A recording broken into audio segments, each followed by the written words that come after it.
Bangladesh is once again on edge.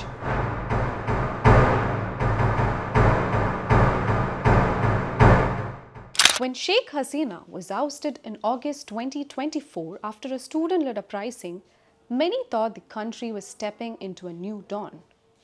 But a year later, the capital is locked down, streets are burning, and the nation is split between justice and revenge. The International Crimes Tribunal, a domestic war crimes court, has announced that it will deliver its verdict on November 17th against Hasina and 54 senior Awami League leaders. They have charged with crimes against humanity for their alleged role in last year's deadly crackdown. The Awami League, now banned, called for a nationwide lockdown on November 13th. From exile and through social media, party leaders urged supporters to defend democracy. And the result? Violence across the country. Buses torched, highways blocked, and at least one person killed in Mymensingh. On November 13th, Dhaka streets were unusually empty. Public transport operated on a limited scale with only a handful of passengers, and private vehicles were scarce. Educational institutions stayed open, but attendance was low.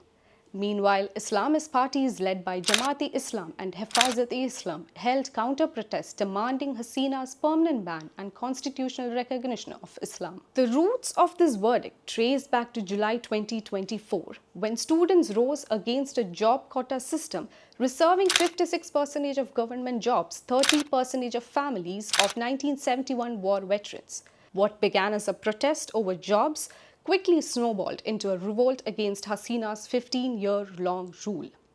Hasina's remark calling protesters Razakars, an offensive remark used to refer the collaborators of the Pakistani army during the 1971 Liberation War, added fuel to the fire. The government responded with force. The Bangladesh Chhatra League, the student wing of Awami League, and police opened fire, and communication was cut off nationwide. According to the UN, by early August, at least 1,400 people were dead, and with 12 to 13% of being children. As massive crowds surrounded Hasina's residence, Army Chief General Waqaruzzaman announced her resignation on 5th August 2024, and Hasina fled to India. Soon after, Nobel laureate Muhammad Yunus took charge of interim government, promising accountability and elections. Against that backdrop, the tribunal has built a massive case. It spans over 8,000 pages, including 2,018 pages of references, 4,000 pages of Caesar list and documentary evidence, and 2,724 pages detailing the list of maritors. Hasina and top officials, including former Home Minister Asaduzzaman Khan Kamal and former Police Chief Chaudhry Abdullah Al-Mamun, face 5 charges of crimes against humanity. Prosecutors are seeking the maximum penalty. The defense insists the charges are political.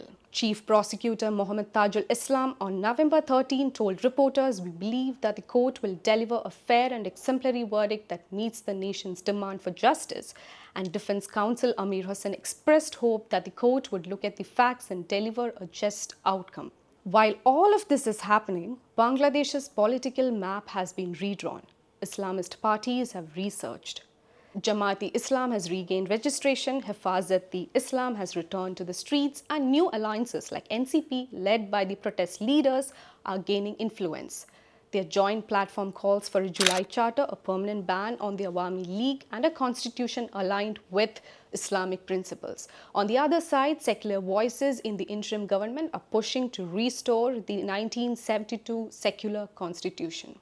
Now, can Yunus hold it together? At 84, Muhammad Yunus faces an almost impossible balancing act. His government faces economic strain, vigilant attacks on minorities, and growing impatience for justice.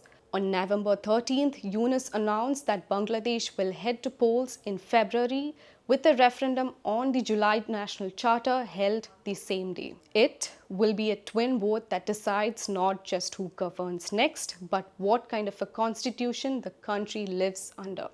Meanwhile, for India, Hasina's fall appeared to be a strategic setback. She was New Delhi's closest ally in South Asia. Dhaka has demanded her extradition, but Delhi faces no choice. Send her back and she could be prolonged legal troubles. Keep her and the relations with Bangladesh could sour. So, now three paths lie ahead of Bangladesh. In the best case scenario, Yunus manages a controlled transition, pushing through limited reforms, holding elections in 2026 and paving the way for a moderate coalition to take power. But the more likely outcome, many observers warn, is an Islamist surge. If Hasina is convicted, her supporters could go underground while Islamist blocs rise to dominate the next polls. And in the worst case scenario, things could spiral out of control. Violence on the streets, the interim government losing its grip, and the army stepping in once again, taking Bangladesh back to the familiar cycle of military-backed rule. Whichever way it goes, the November 17th will decide whether Bangladesh's revolution leads to a renewal or relapse. That's all for now. For more such videos, subscribe to the Hindu's YouTube channel.